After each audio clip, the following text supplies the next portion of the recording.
چیزیں ہیں اس کا ادب کیا جائے، جیسے اساتذہ کا ادب کیا جائے، کتابوں کا ادب کیا جائے، یا ہم جس جگہ پر بیٹھ کے علم حاصل کرتے ہیں اس جگہ کا ادب کیا جائے، یہ جو چیزیں علم کے متعلق ہے اس چیز کا ہم ادب کیا جائے، اس سے بھی علم رسوخ حاصل ہوگا ہمیں۔ بہت شکریہ۔ ادب ادب بہت ضروری ہے، بہت زبردست ہے جی۔ چیٹ باکس کے اندر بھی ایک بہت بڑی تعداد میں ساتھیوں نے ماشاءاللہ جوابات دیے ہیں۔ کچھ علمی رسوخ حاصل کرنے کے یہاں پر بھی لکھے گئے ہیں جن کو ہم ایک ایک کر کے دیکھتے ہیں۔ جی شکیل صاحب جی، اپنے اندر علم کی جامع فہم کی تڑپ، تو سب سے پہلے جی تڑپ ہونا ضروری ہے۔ تڑپ کے بغیر ہم یا اس جذبے کے بغیر ہم اس کام کو کر نہیں سکتے، چاہے وہ کسی بھی فن کے اندر رسوخ ہو، لیکن اس کا شوق اور اس کا ذوق پہلے اپنے اندر دیکھنا ہے، اس کے بعد پھر ہم اس میں مہارت حاصل کر سکیں گے۔ دل نہ لگتا ہو کسی فن کو سیکھنے میں تو ہم کبھی بھی اس کو حاصل نہیں کر سکتے۔ نمبر 2، آگاہی کے مختلف ماخذ پیدا کرنا۔ مختلف ماخذ آگاہی کے بہت سارے ہو سکتے ہیں، جیسے آپ میں سے ہر ایک نے الگ الگ ماخذ بتایا ہے۔ کسی کی یعنی ماہر فن سے سیکھنا، اور اسی طریقے سے آپ میں سے کسی نے بتایا کہ بھئی صحبت علمی شخصیات کی، اسی طریقے سے جدید ٹیکنالوجی کا استعمال کرنا، مختلف ماخذ یہ سارے کے سارے آپ استعمال میں لائیں گے تو انشاءاللہ آپ کے اندر یہ رسوخ کے حصول میں معاون ہوں گے۔ نمبر 3، کام کا ایسا انداز جس سے علمی استعداد میں اضافہ ہو۔ بہت سارے ساتھیوں نے چیٹ باکس کے اندر طریقے لکھے ہیں، تو ان طریقوں میں یہ ہے کہ کام کو ہم اس انداز سے کریں کہ جو کم وقت کے اندر زیادہ کام ہو۔ تو اس کے لیے یہ ہے کہ فوکس ہم کیسے اپنا بلڈ کریں گے، اور ایسی جگہ پہ ہم بیٹھیں، اور وقت کو کیسے منتخب کریں، کون سے وقت کو منتخب کریں۔ یہ ساری وہ چیزیں ہیں کہ کام کے کرنے کے مختلف انداز ہیں۔ اگر آپ وہی بات ہے کہ 2 کام ایک ٹائم پہ کر رہے ہوں گے تو نہ ایک ہوگا نہ دوسرا ہوگا۔ نمبر 4 یہ ہے کہ اپنا مسلسل تنقیدی جائزہ لیتے رہنا۔ کبھی بھی یہ نہ کہنا جی میں تو بہت بڑا مفتی بن چکا ہوں، مجھے الحمدللہ یہ کتاب بھی آتی ہے، یہ میں نے پڑھ لی ہے، وہ پڑھ لی ہے۔ ہمارا ایک بنیادی مسئلہ یہ ہے کہ ہم کبھی بھی کسی بھی کام کو یعنی کسی بھی فن کے اوپر کسی ایک کتاب کو پڑھنے کے بعد دوسری کی طرف اس لیے نہیں جاتے کہ ہم کہتے ہیں یار ایک کتاب پڑھ لی ہے، مجھے یہ مسئلہ سمجھ میں آ گیا، لہٰذا مجھے اب جانے کی ضرورت نہیں ہے۔ تو یہاں تک یہ علمی رسوخ کا جو ہمارا موضوع تھا وہ مکمل ہوا۔ یہاں آگے ایک سرگرمی ہے، لیکن اس سرگرمی کو لینے کے بعد آگے جو موضوعات ہوں گے وہ ہم نہیں لیں گے، کیونکہ ہماری جو آج کے موضوعات میں علمی رسوخ کا حصول یہی تھا، اور اس کے بعد وقت اور امور کی تنظیم ہے جو انشاءاللہ ہمارے اگلے ٹرینر بیان کریں گے۔ اس سوال کو لیتے ہیں اور اس کے بعد انشاءاللہ ہم بڑھتے ہیں اگلے موضوع کی طرف۔ سوال یہ ہے کہ آپ کے خیال میں علمی رسوخ تک پہنچنے کی سب سے ضروری کڑی کیا ہے؟ یعنی کچھ 10-15 تو ہم نے ذکر کر لی، ہمیں سمجھ آ گئی کہ یہ ہیں، لیکن اس کے علاوہ آپ سب سے پہلا نمبر کسی چیز کو اگر آپ دینا چاہیں گے تو وہ کیا ہوگی کہ یہ جو ہے نا یہ سب سے پہلے نمبر پر آنی چاہیے علمی رسوخ کے حصول میں؟ جی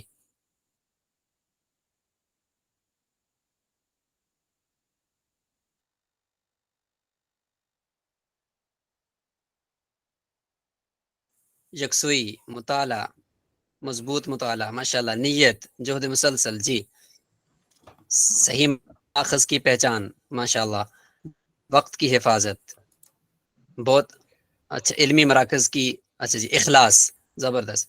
جی اور کوئی ساتھی بول کر بتا دے۔ کسی بھی فن کے اندر اگر کوئی چاہتا ہے کہ میں اس کے اندر علمی رسوخ حاصل کروں تو اس کو جی کوئی اور بات کر رہے ہیں؟ جی آپ ہی بولیں۔ جی تو میں عرض کر رہا تھا کہ اگر کوئی بھی شخص چاہتا ہے کہ میں کسی موضوع کے اندر علمی رسوخ حاصل کر لوں تو اس کو کم از کم بھی اگر آپ کہیں تو 20-30 کم از کم بھی اس کو مطالعہ کرنا چاہیے کہ ان کتب تک وہ رسائی حاصل کرے۔ صرف ایک کتاب سے علمی رسوخ حاصل نہیں ہوتا۔ ایک کتاب کے اندر اگر میں سمجھتا ہوں کہ میں نے 100% اس کے اندر جو چیز تھی وہ میں نے حاصل کر لی ہے، تو اس طرح علمی رسوخ حاصل نہیں ہوتا، بلکہ آپ کو مزید آگے جستجو کرنی ہوگی، وہ چاہے آپ کے اپنے مسلک سے ہو یا دیگر مسالک سے آپ کو چیزیں مل رہی ہوں، تو آپ ان کو اپنے اساتذہ کی رہنمائی سے۔ بہت شکریہ آپ کا۔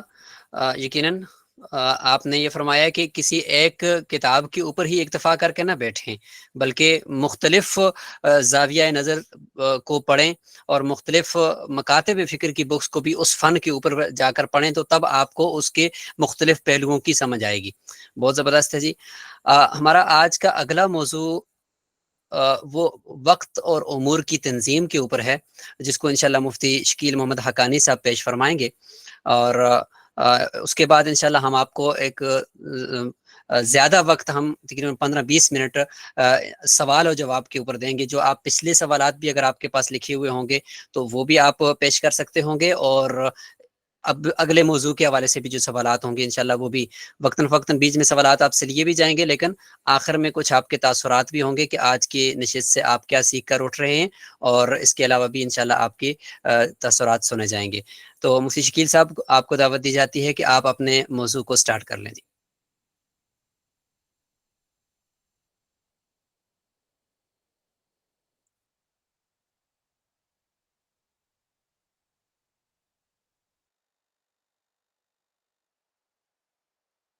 یہ اپنا مائک آن کر سکتے ہیں۔ بہت شکریہ جی مفتی حسن صاحب، سلامت رہی۔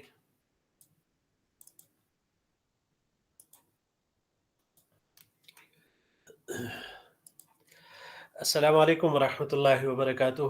احباب، امید ہے انشاءاللہ العزیز آپ سب خیر و عافیت کے ساتھ ہوں گے، اور امید ہے کہ یہ جو سلسلہ ہمارا ہے الحمدللہ آپ کو پسند آ رہا ہوگا، اور یقیناً آپ کے علم میں مزید اس سے اضافہ ہو رہا ہوگا۔ آپ احباب یقیناً ایک وسیع تجربہ رکھتے ہیں، اسلامک اسکالرز ہیں، ہماری بہنیں ہیں، عالمات ہیں، اس میں یہاں پر اور بھی دیگر ساتھی ہے، احباب ہے۔ تو دیکھیے احباب، ہر میدان میں جہاں پر ہم ہوتے ہیں، اگر ہم چاہتے ہیں کہ ہم زیادہ امپیکٹفل بنیں، ہم متاثر کن بنیں، تو اس کے لیے جو سب سے ضروری چیز ہے وہ ہے وقت کی پابندی۔ اور وقت کی پابندی وہی انسان صحیح معنوں میں کر سکتا ہے کہ جس کے تمام کام وہ بیلنس ہو۔ بیلنس بایمانہ کہ بھئی اس نے اپنے لیے ایک نظام الاوقات بنایا ہوا ہو، ایک شیڈول بنایا ہوا ہو، اور اسی کے حساب سے اس کے تمام کام وہ اپنے مقررہ وقت میں وہ سر انجام دے رہا ہو۔ ہم اور آپ الحمدللہ ہمارا تعلق وہ مدرسے سے ہے، مسجد سے ہے، اسکول سے ہے، سیکھنے سکھانے سے ہے، پڑھنے پڑھانے سے ہے۔ تو یہ جو امور ہے، ہم اپنی شریعت کو دیکھیں، اللہ کی اس بنائے ہوئے کائنات کو دیکھیں، تو یہ سراسر ہمیں جو دعوت دیتی ہے نا، وہ تنظیم کی ہی دیتی ہے۔ دیکھیے، سورج اس کے نکلنے کا ایک وقت ہے، غروب ہونے کا ایک وقت ہے، 5 نمازوں کو دیکھ لے، ان کے اپنے اپنے اوقات ہیں۔ رمضان ہے، اس کی اپنے اللہ نے 12 مہینوں کے اندر ایک مہینہ رکھا ہوا ہے۔ حج ہے تو اس کا اپنا ایک وقت ہے۔ تو یہ ساری کی ساری چیزیں وہ ہمیں دعوت دیتی ہوئی نظر آتی ہے کہ بھائی تنظیم ہونی چاہیے آپ کے ذات کے اندر، تبھی آپ جہاں پر بھی ہوں گے اور جن کے ساتھ بھی آپ کا واسطہ ہوگا، آپ بہت ہی ان کے لیے امپیکٹفل ہوں گے، آپ بہت ہی ان کے لیے متاثر کن ہوں گے۔ تو یہی ہے ہمارا موضوع کہ بھائی ہم اپنے اوقات کو منظم کریں، امور کی تنظیم کریں۔ یہ جو ہمارے اوقات ہوتے ہیں، اور اوقات سے یہاں مراد یہ بات بھی ذہن میں رہے کہ یہ وہ اوقات ہے کہ جو ہمارے پاس بعض اوقات فارغ ہوتے ہیں، ان کو منظم کرنا ضروری ہوتے۔ میں اگر مثال دوں، صبح اگر میں جاتا ہوں مدرسے میں، اسکول میں، کالج، یونیورسٹی میں، کہیں پر پڑھنا ہو، پڑھانا ہو، جو بھی ہو، تو مجھے تو ایک شیڈول ملتا ہے کہ بھائی اس ترتیب کے ساتھ آپ نے یہاں پر اپنا وقت گزارنا ہے۔ مثال کے طور پر میں جاتا ہوں صبح مدرسے میں، وہاں میرے پہلے 2 گھنٹے ہیں، تو مجھے محترم صاحب اور ناظم صاحب بتاتے ہیں بھائی آپ نے 8 بجے سے لے کر 9:45 تک یہ آپ کے 2 گھنٹے ہیں، 10 تک آپ کے یہ 2 گھنٹے ہیں، ایک ایک گھنٹہ آپ نے لینا ہے، اضافی ٹائم نہیں۔ تو بس وہ 2 گھنٹے میرے ہیں، اب میں اس سے اضافہ کر نہیں سکتا، کیونکہ تو پھر دوسرے کا حق لینا ہوتا ہے نا۔ اسی طرح اگر میں پڑھنے جاؤں تو بھی وہاں پر ایک ہمارے لیے شیڈول بنا ہے کہ بھئی یہ آپ کا یہ وقت ہے، یہ گھنٹہ فلاں استاد صاحب کے پاس ہے، یہ ان کے پاس ہے، وہ آپ کو یہ کتاب پڑھائے گا۔ تو یہ وہ چیزیں تو ساری تنظیم اس میں بالکل ہمیں نظر آ رہی ہوتی ہے۔ لیکن مسئلہ کیا آتا ہے کہ اگر ہم کبھی فارغ ہوتے ہیں، فار ایگزامپل میں ایک مثال اگر دوں، اتوار کا دن ہم رکھ لیں کہ اتوار کے دن چھٹی ہوتی ہے، کچھ بھی نہیں، تو اب ایک دن اتوار یا جمعے کا کوئی سا بھی آپ کہہ لے، اب اس پر بہت سارے کام میرے اوپر میرے ہیں کہ بھائی جن کو میں نے کرنا ہے۔ لیکن اب اگر میں نے تنظیم نہیں کی ہوگی تو دن پورا گزر جائے گا، لیکن کئی ایک اہم کام ایسے ہوں گے جو مجھ سے رہ جائیں گے اور جس پر مجھے پشیمانی بھی ہوگی۔ تو بنیادی وجہ جو پیش آتی ہے وہ اسی چھٹی کے دوران یا فارغ اوقات میں ہمیں پیش آتی ہے کہ بھئی ہمارے پاس کوئی شیڈیول ہوتا نہیں، نظام کوئی ہوتا نہیں، نظام الاوقات ہم نے بنایا نہیں ہوتا۔ اور یقین مانیں یہ نظام الاوقات یہ ایک دفعہ بننے سے نہیں بنتا، یہ آپ بنائیں گے، کوشش کریں گے، کبھی کچھ تو وہ ٹوٹتا رہے گا، کچھ بھی ہو، لیکن آپ نے مضبوطی کے ساتھ اس پر جمنا ہے کہ نہیں بھائی کچھ بھی ہو، مجھے کتنی بھی مشکل آئے لیکن میں نے اس کو فالو کرنا ہے۔ اور ایک دفعہ آپ نے عزم مصمم کر لیا تو یقین مانے کوئی بھی دنیا کی طاقت آپ کو پھر آپ کے مقررہ وقت کے علاوہ کہیں اور جگہ آپ کو استعمال میں ہی نہیں لا پائے گی، کیونکہ آپ نے اپنے لیے ایک نظام بنا لیا اور اسی کے اندر آپ پھر آ رہے، اور پھر آپ دیکھیں گے کہ وہی 10 کام جو اس سے پہلے آپ کے اوپر ایک بوجھ ہوتے تھے اور اس میں سے بھی 3 ہو جاتے اور 7 رہ جاتے، وہی 10 کے 10 کام آپ مقررہ وقت کے اندر کریں گے، پھر بھی آپ کے پاس کافی ٹائم اپنے لیے بچے گا، پرائم ٹائم آپ کے پاس آپ کے اہل و عیال کے لیے بچے گا، آپ کے ذاتی سوچ کے لیے کہ بھائی میرے اپنے ذات کا تو میرے اوپر سب سے پہلا حق ہے، تو میں اس کی ترقی کے لیے کیا کر رہا ہوں، میں مطالعہ کچھ کر رہا ہوں، میں نے اس کی روحانیت کے اوپر کچھ وقت گزارا ہے، کچھ سوچ بچار کی ہے، کیا چیزیں میری اپنی ذات کے لیے ضروری ہے کہ میں اس کے اوپر سوچوں، تو وہ پھر آپ کو سارا اس کے حوالے سے ٹائم ملے گا اور تبھی آپ اس کے اوپر فوکس کر سکو گے۔ یہ ایک ویڈیو ہے لیکن میں اس کو یہاں پہ سکپ کر رہا ہوں۔ اس کا مطلب یہی ہے کہ جیسے جیسے ہم اپنے دن گزارتے ہیں نا ویسے ویسے ہماری زندگی گزر رہی ہے۔ اگر دن ہم ایسے ہی بے مقصد قسم کے گزارے کہ صبح سے 10-11 بجے ہم اٹھے، پھر اس کے بعد کبھی ادھر کبھی ادھر، کبھی کوئی کام، کبھی لیپ شکیل صاحب، ٹاپ۔ جی جی چونکہ اس ویڈیو میں آواز تو نہیں ہے تو اگر ساتھیوں کو یہ دکھا دیں، بڑی دلچسپی ہے، تو یہ ضرور دکھا دیں۔ ٹھیک ٹھیک۔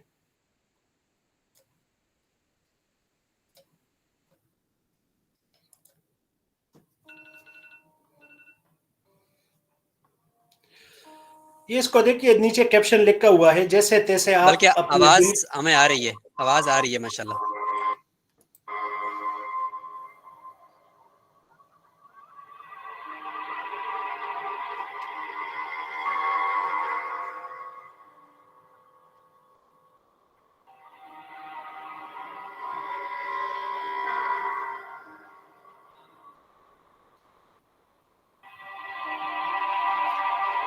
اس مرتبان کو ذاتی غور سے دیکھ لیں، یہ جو جا رہے ہیں نا،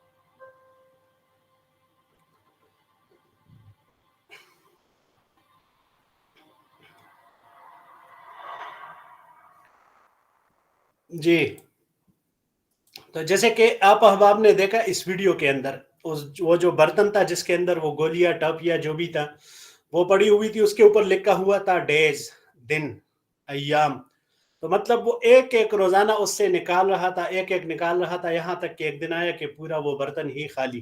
تو مطلب یہی ہے کہ ہر دن جو ہم گزارتے ہیں نا وہ ہماری زندگی سے کٹ رہا ہے، وہ مائنس ہو رہا ہے، ہم اس کو کاٹ کر آگے بڑھ رہے ہیں۔ تو اپنی زندگی کا ہر دن ہم کم کرتے جا رہے ہیں، تو ابھی آگے جا کر ہم کہیں گے کہ شاید مجھے وقت ملنے والا ہے، لیکن تبھی جا کے پتہ چل جاتا ہے کہ بھائی کتاب تو پوری ہو چکی ہے، صفحات تو سارے ختم ہو چکے ہیں، بچا تو کچھ بھی نہیں ہے۔ تو یہی وہ بنیادی چیز ہے کہ بھائی آپ نے اپنے دنوں کے حوالے سے اپنے آپ کو کس طرح سے منظم کرنا ہے، اس کو آپ نے دیکھنا ہے۔ وقت اور امور کی تنظیم سے مراد کیا ہے جی؟ کہ امور کا ایک منطقی مربوط انداز میں منظم انتظام۔ دیکھیے بعض اوقات یہ ہوتا ہے نا کہ ہم بنا لیتے ہیں ایک اپنے لیے شیڈیول، نظام الاوقات بنا لیتے ہیں، لیکن وہ اتنا ہم ٹف اور مشکل بنا لیتے ہیں نا کہ ہمیں بذات خود اس پر عمل کرنا انتہائی مشکل ہوتا ہے، بہت ہی دشواری کے ساتھ ہم اس پہ عمل پیرا ہوتے ہیں۔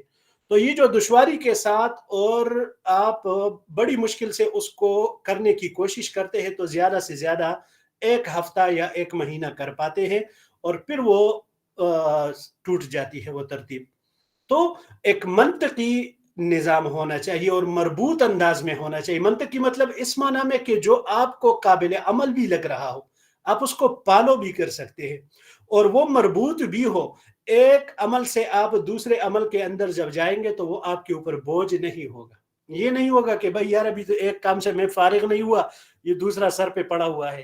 تو اگر یہ چیزیں آپ کے اوپر اپنے اوپر آپ محسوس کریں گے, اور یہ تبھی ہوگا کہ جب آپ اپنے نظام کو ایک مشکل انداز میں, ایک مشکل پیراہن میں اپنے سامنے رکھیں گے تو پھر وہ آپ کے لیے عمل کرنا اس کے اوپر مشکل ہوگا. لیکن اگر آپ نے ایسا اس کو رکھا کہ جس میں آپ آسانی کے ساتھ چیزوں کو لے کر چل سکیں گے تو پھر یقیناً آپ کے لیے وہ زندگی کا ایک ایسا بہترین کام ہو جائے گا کہ یقین مانے بہت ہی مزے ہوں گے اس کے اوپر. اور یہ بات ہے نا, یہ جو وقت اور امور کی تنظیم ہے, اس کی حقیقت وہی لوگ ہی جانتے ہیں کہ جو پہلے اس کے خلاف زندگی گزار چکے ہو اور پھر جب اس دائرے میں آئے, اس سرکل میں آئے, اس کے مزے جنہوں نے لیے ہیں نا, اور میں بذات خود الحمدللہ ان میں سے ہوں کہ اس نظام الاوقات کے بہت ہی زیادہ فائدے ہیں. ابھی ریسنٹلی یہ مفتی حسن صاحب اور دیگر ہمارے ساتھیوں کو پتہ ہے, کچھ پروجیکٹ ہمارے چل رہے تھے, اتنا زیادہ ان کو وقت دینا ہوتا تھا کہ کئی گھنٹے مسلسل آپ نے بیٹھ کر اس پہ وہ کام کرنا تھا, لیپ ٹاپ کے اوپر وہ کے اوپر. لیکن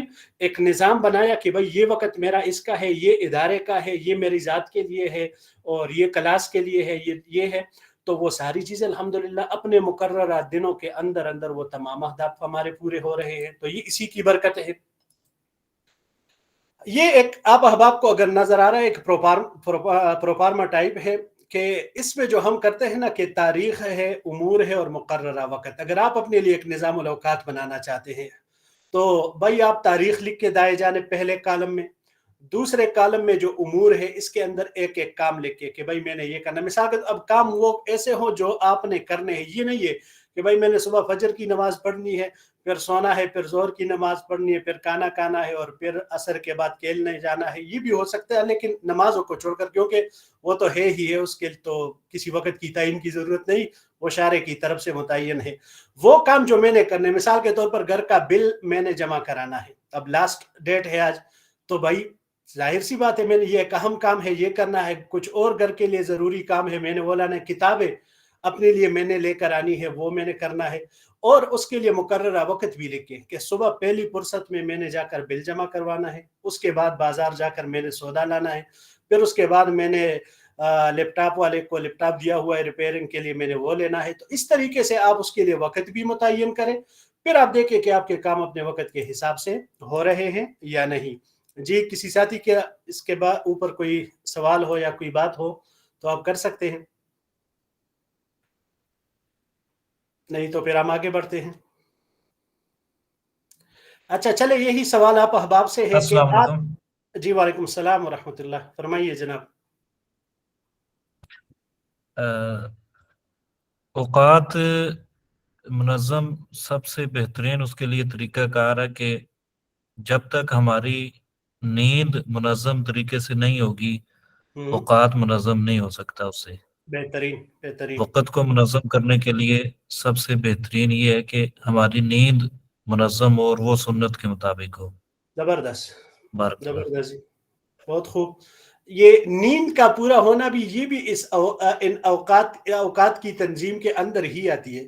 اگر ہم اس کے لیے ایک وقت مقرر کریں گے کہ جس میں نے نہ موبائل کو اپنے پاس رکھنا ہے اور نہ میں نے کوئی اور کام کرنا ہے, تو یقین مانے وہ بھی اپنی جگہ پر وقت ہو جائے گا. ماشاءاللہ یہ بہت بہترین ہے, کیونکہ انسان کی جب نیند پوری ہوتی ہے نا تو اس کے بدن کے اندر وہ نشاط پایا جاتا ہے, وہ چستی پائی جاتی ہے, جس کے ذریعے سے وہ دن بھر کے کام بالکل ہنسی خوشی کر لیتا ہے.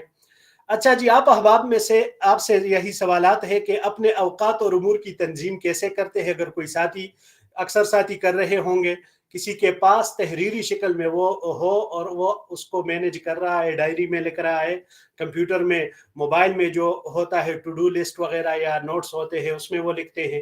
آج کل تو ساری چیزیں ہمارے جیب کے اندر پڑی ہوتی ہے, بس استعمال کرنے کے وہ ہمارے اوپر منحصر ہے کہ ہم اس کو کس طرح سے استعمال کرتے ہیں. تو وہ بتائیے کہ کن کن نے استعمال کیا ہے اور کون کون سے فوائد اس سے حاصل کیے ہیں. بتائیے جی، ہماری بہنوں میں سے کسی کا ہو، یہ علماء حضرات، بھائی صاحبان، آپ میں سے بتائیے.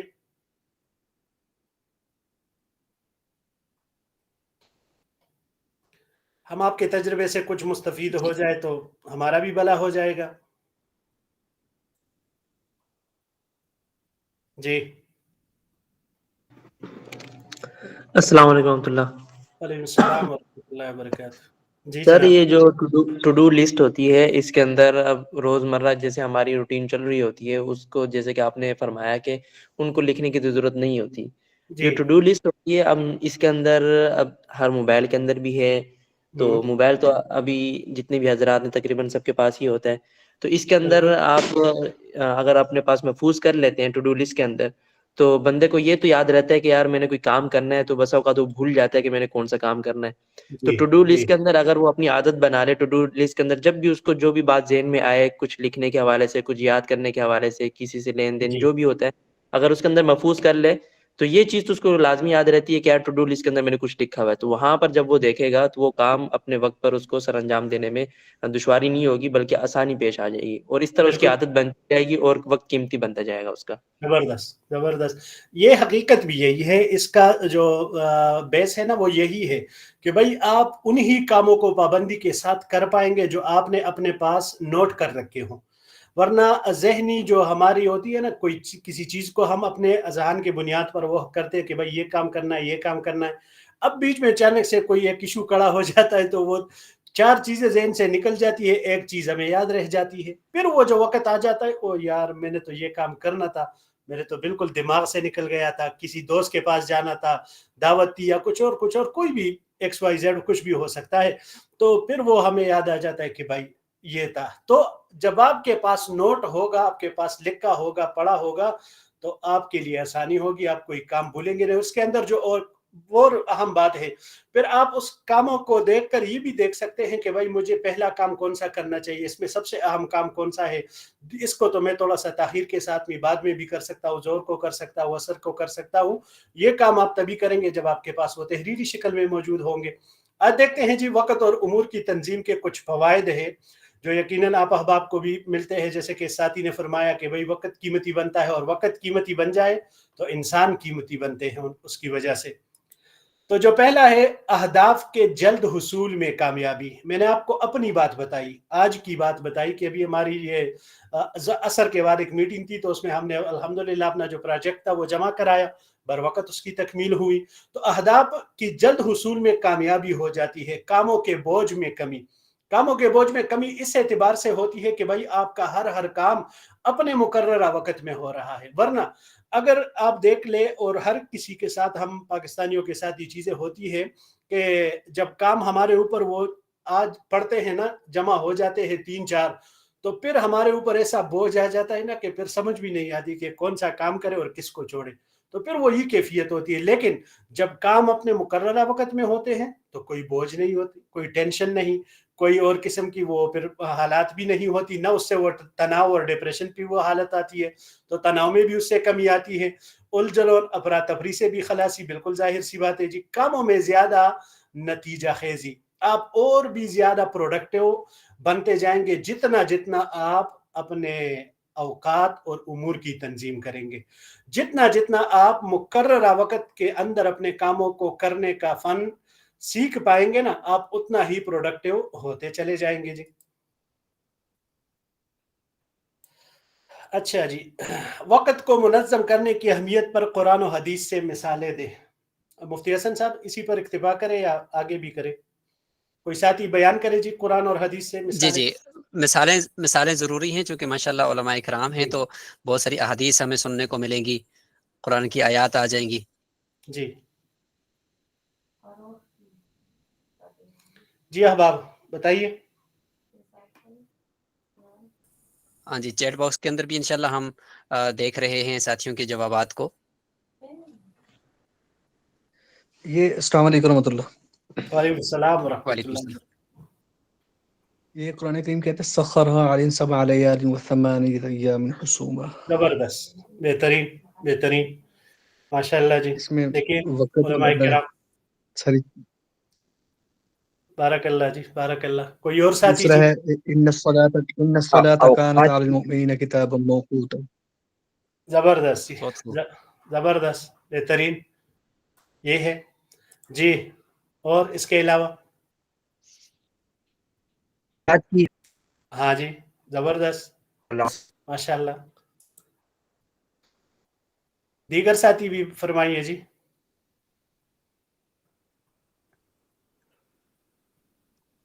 أقم الصلاة لدلوك الشمس إلى غسق الليل.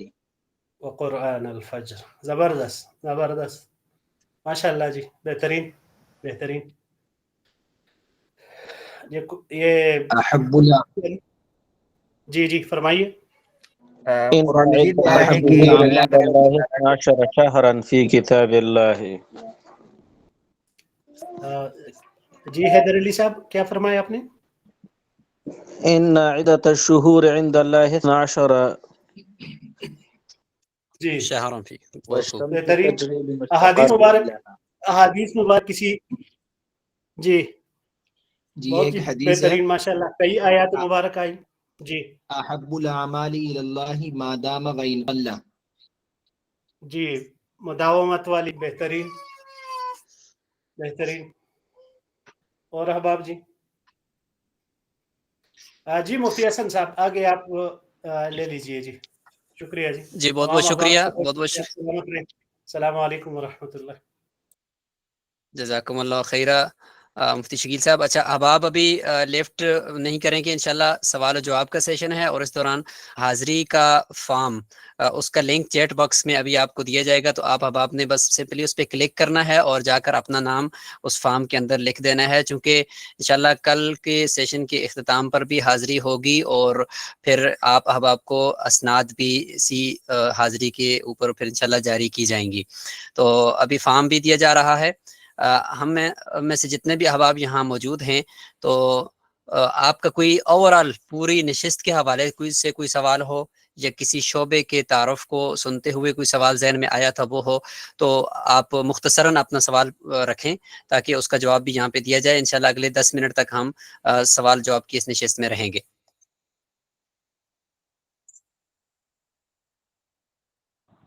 السلام علیکم ورحمۃ اللہ وبرکاتہ. وعلیکم السلام ورحمۃ اللہ. جی سر، معلوم یہ کرنا ہے کہ بہت سارے حضرات مطالعہ تو کرتے ہیں، لیکن کتابوں کا مطالعہ کس طرح کیا جائے، جو چیزیں مطالعہ کرتے ہیں، جو پڑھتے ہیں، وہ چیزیں کس طرح یاد رہیں، اس کے اوپر کچھ روشنی ڈال دے تو بہتر رہے گا. بہت خوب.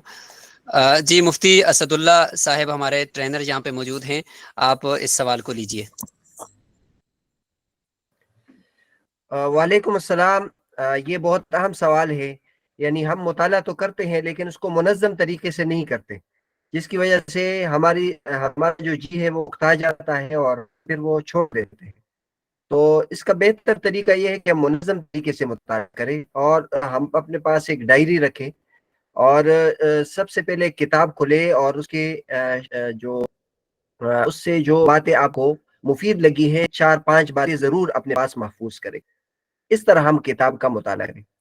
دوسری بات، مطالعے سے متعلق یہ ذہن میں رکھے کہ یہ ذہن میں نہ رکھے کہ میں جو کتاب مطالعہ کر رہا ہوں وہ سب مجھے ازبر یاد ہونی چاہیے. تمام کتابیں، ایک درسی کتاب ہوتی ہے، درسی کتاب کا تو ایک ایک لفظ آدمی صحیح طریقے سے پڑھتا ہے، لیکن مطالعے کی کتاب اس کو آپ جلدی جلدی پڑھا کریں، اور اس کے جو بنیادی اس کو اپنے پاس نوٹ کریں. تو جب آپ کئی کتابیں پڑھیں گے تو پھر آپ کے مطالعے کا جو معیار ہے وہ بہت بڑھے گا. پہلے آپ ایک کتاب کو 2 دنوں میں ختم کرتے ہوں گے، پھر بعد میں جا کے وہ مرحلہ آئے گا جبکہ آپ ایک کتاب کو 10 منٹ میں ختم کر سکیں گے. تو لہٰذا مطالعے کی رفتار کو بڑھائیں، اور دوسری بات یہ کہ مطالعے کے کچھ نوٹس لکھا کریں.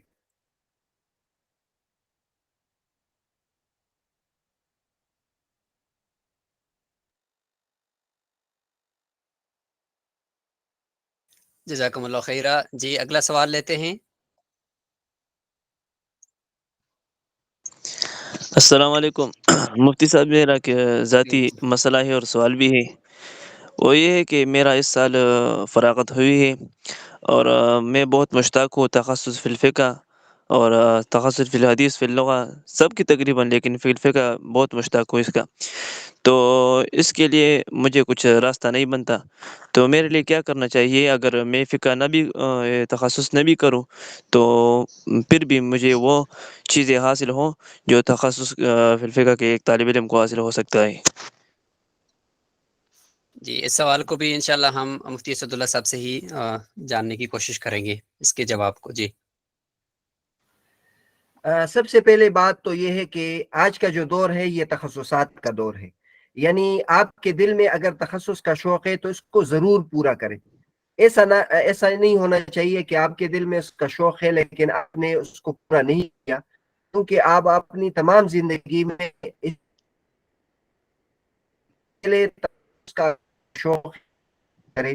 پھر شوق کو پورا کرنے کے لیے کہتے ہیں کہ محبت تجھ کو محبت خود کا دے گی. جب آدمی کو کسی چیز کی تڑپ ہوگی تو وہ اس کے لیے کوشش کرتا ہے، اس کے لیے جستجو کرتا ہے. میں جب تخصص کر رہا تھا تو سب سے جو بڑا ادارہ ہے، جو مشکل ادارہ ہے، جس میں داخلہ سب سے مشکل تھا، لیکن اس کے لیے پہلے سے میں نے تیاری شروع کی. یعنی کے سال میں اس کے لیے تیاری شروع کی کہ کس طریقے سے مجھے وہاں داخلہ ملے گا. تو لہٰذا سب سے آپ کوشش جاری رکھیں، تخصص اچھے مدرسے میں کریں. اگر وہاں ملتا تو آپ انفرادی طور پر کسی سے ربط اور تعلق قائم کریں، مطالعہ کریں، تحقیق کریں. انشاءاللہ جو تخصص کی جو صلاحیت ہے وہ آپ کو حاصل ہو جائے گی. بہت شکریہ. اچھا سوال اگلا لینے سے پہلے اب آپ اپنے چیٹ باکس کو دیکھ لیں. چیٹ باکس کے اندر ایک لنک ڈال دیا گیا ہے گوگل فارم کا. یہ آپ کا حاضری لنک ہے، آپ اس پہ کلک کریں اور جا کر اپنا نام اردو میں لکھیں اور وہ نام لکھیں جو آپ اپنی سند اور سرٹیفکیٹ میں لکھوانا چاہتے ہیں. تو پلیز اس کو کلک کر کے اپنی حاضری لگا دیجئے. جی اگلا سوال لیتے ہیں. السلام علیکم ورحمۃ اللہ وبرکاتہ. وعلیکم جی السلام. میرا سوال یہ ہے کہ جو خارجی کتابوں کا مطالعہ کیا جائے تو خارجی کتابوں میں چند ایک کتاب ایک ساتھ مطالعے میں رکھی جائیں یا ایک وقت میں ایک ہی کتاب کو مطالعے میں رکھا جائے؟ جی جی مفتی اسداللہ صاحب. ایسا ہے کہ جب انسان مطالعے کا عادی نہیں ہوتا تو شروع میں تو ظاہر ہے وہ کم مطالعہ کرے گا. پھر جب وہ مطالعے کا عادی بن جاتا ہے تو پھر کئی کتابیں وہ مطالعہ کرتا ہے، مختلف فنون کی کتابیں وہ پڑھتا ہے. شروع میں مجھے یاد ہے جب میں اردو کی کتابیں پڑھتا تھا تو بڑی مشکل سے ادبی اردو کو سمجھنے کی کوشش کرتا تھا، لیکن بہرحال سلسلہ جاری رہا. اور پھر اس کے بعد عربی ادب کی جو کتابیں ہیں یا عربی میں جو علمی کتابیں لکھی گئی ہے اس کے ساتھ بھی یہ صورتحال تھی کہ شروع میں اس کو پڑھنا بہت دشوار تھا، لیکن سلسلہ جاری رکھا. اب تو بیک وقت ہم سینکڑوں کتابیں پڑھ لیتے ہیں، دسیوں کتابیں کا مطالعہ کرتے ہیں، وہ مختلف علوم اور فنون کے ہوتے ہیں. تو ہوتا یہ ہے کہ جب آپ مطالعے کی رفتار بڑھاتے ہیں، مقدار بڑھاتے ہیں، تو پھر آپ اس میں تھکتے نہیں ہیں، پھر آپ مختلف نوع کی کتابیں پڑھتے ہیں. تو شروع کتابوں کو ساتھ رکھیں اور آہستہ آہستہ مقدار ہے اس کو بڑھائیں.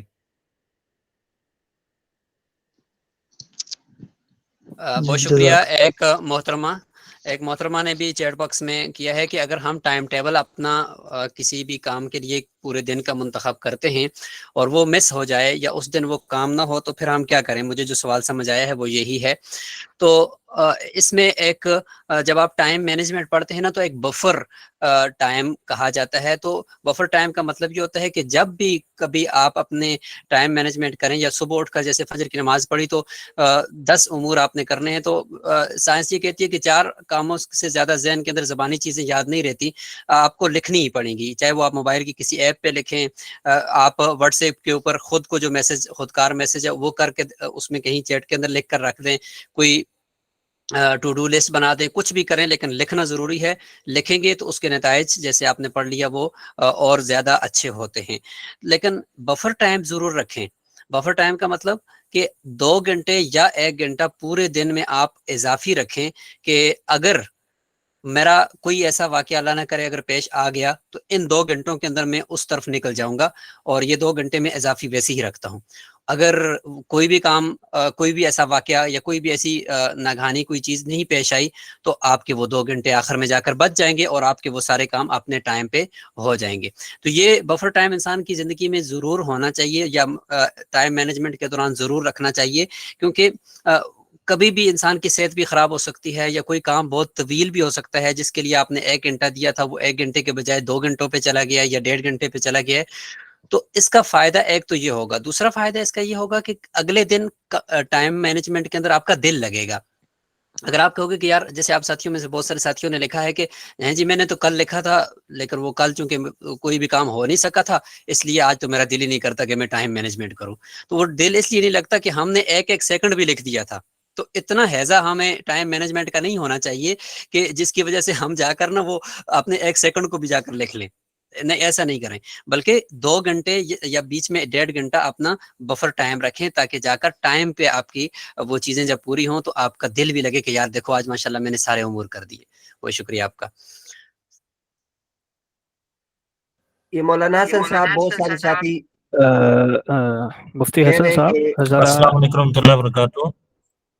مفتی حسن صاحب ذرا لنک کو دوبارہ دیکھیے گا. اب آپ کے کافی میسیجز آ رہے ہیں چیٹ باکس میں کہ لنک اوپن نہیں ہو رہا. سر اس حوالے سے میرا اچھا مشورہ ہے کہ لنک یہ لنک آپ گروپ واٹس ایپ گروپ میں بھیج دیں تاکہ ادھر سے سارے لوگ آسانی سے حاضری لگا رہے ہیں. وہاں پہ 250 لوگ ہیں, 250 میں سے آپ جو شریک ہوئے ہیں وہ 100 اب آپ شریک ہوئے ہیں تو حاضری لگانے والے اگلے 100 بھی ہو جائیں گے جو بہت آسانی سے سند لے لیں گے.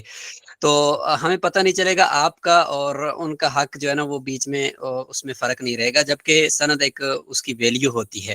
تو 51 اور 52 ماشاءاللہ 52 میں تعداد چلی گئی ہے. 52 اب آپ سے فارم اوپن ہو چکا ہے. اس کا مطلب یہ کہ آپ میں سے کسی ساتھی سے اگر اوپن نہیں ہو رہا تو ان کے یہاں کچھ مسئلہ ہے. آپ اس لنک کو کاپی کر کے اپنے پاس ابھی رکھ لیں, بعد میں اگر نہ ہوا تو ہم آپ کا نام الگ سے شیٹ میں ڈال دیں گے. آپ ہمیں انفرادی طور پر میسج کر دیجئے گا انشاءاللہ تو آپ کا نام الگ سے شیٹ میں ڈال دیا جائے گا. بہت شکریہ. بہت ساری تعداد میں ساتھیوں نے حاضری لگا دی ہے.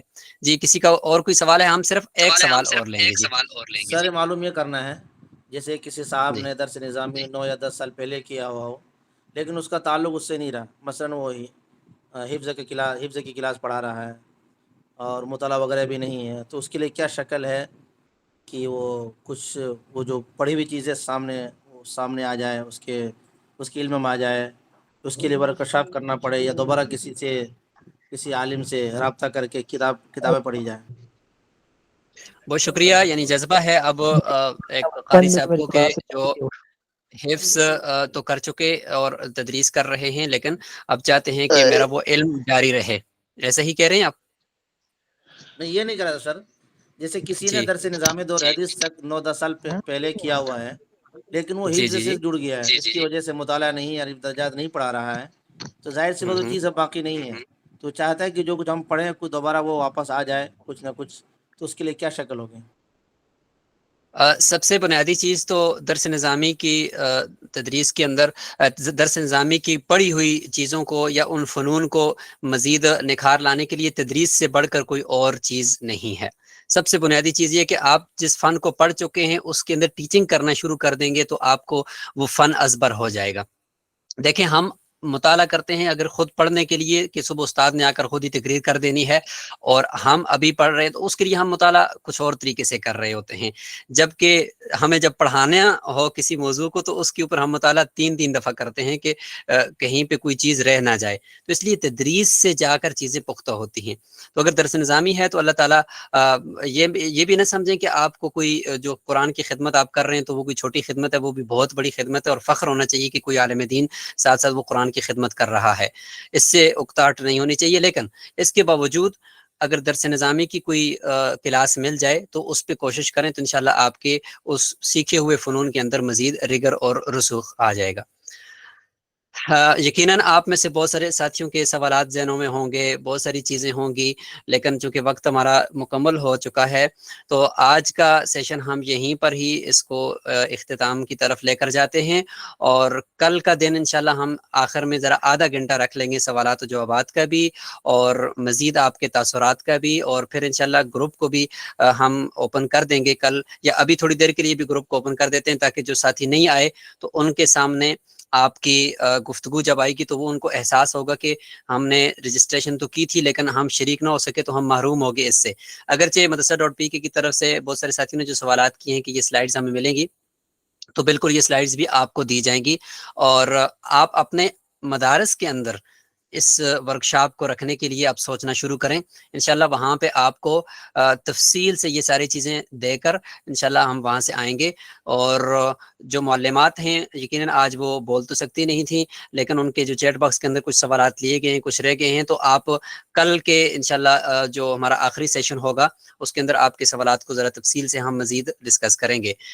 ابھی آپ کو ایک یوٹیوب کا لنک بھی دیا جائے گا جس میں ہمارے 2 شعبوں کی کام وہاں اس چینل پہ آ رہے ہیں، ایک شعبہ ورکشاپ اور دوسرا علمی شخصیات کے انٹرویوز. پورے پاکستان میں جو نمایاں خدمات سر انجام دینے والی شخصیات ہیں ان کے انٹرویوز اس چینل کے اوپر آ رہے ہیں. تو آپ احباب اس چینل کو بھی اپنے پاس رکھ لیں سبسکرائب کر کے، اور کچھ گروپس کے لنکس بھی آپ کو دیے جائیں گے جن میں اسلامک اسٹڈیز کے شعبے کے لنکس ہوں گے جس میں آپ شامل ہو سکتے ہیں، اور وہاں پہ آپ کو اسکالرشپ کے حوالے سے، ایم فل کے حوالے سے، پی ایچ ڈی کے حوالے سے جو بھی آپ کا سوال ہوگا انشاءاللہ وہ سوال آپ کا لیا جائے گا.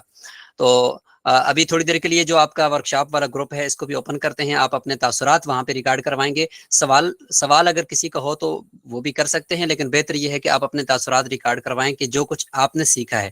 تاثرات میں یہ چیز نہیں چاہیے کہ بہت اچھا سیشن رہا، فلاں ساتھی بہت اچھا بولا، اس نے بہت اچھی بات کی. اس کے بجائے آپ کی کیا فیلنگز ہیں، اس سیشن سے اٹھنے کے ساتھ آپ کی فیلنگز کیا ہیں، آپ کے کیا جذبات بنے ہیں، وہ جذبات وہاں پہ آپ نے ذکر کرنے ہیں. تو اس سے انشاءاللہ ہماری یعنی ادارے کی بھی اور پوری ٹیم کی حوصلہ افزائی بھی ہوگی، اور جو ساتھی نہیں آئے تو ان کو کچھ اہمیت کا احساس بھی ہوگا.